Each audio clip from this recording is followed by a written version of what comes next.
Hey, what is up, guys? I just wanted to come out into the shop and make a quick video for you guys today.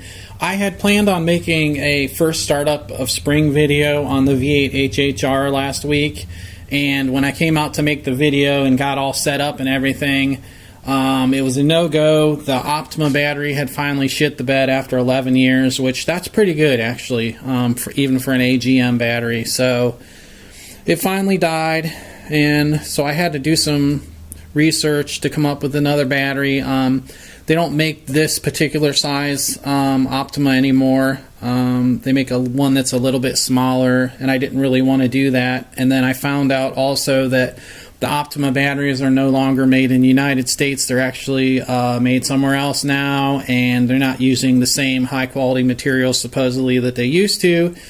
So I didn't want to have to deal with that, and I ended up going with one of these, which is a Northstar battery, and these are made in the United States, and it just seems like it's a better battery. It's got a little better warranty. It's 4 years where this one is 3, and some of the other things are like this Optima is 910 cranking amps, this one's 1400.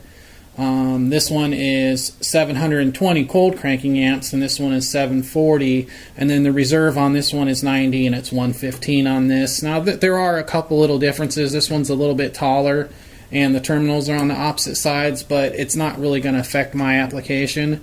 So anyways, I'm going to go ahead and get this Northstar in, and then be watching for that first startup video. And thanks for watching, guys. Have a great day, and don't forget to sub my channel. Talk to you later.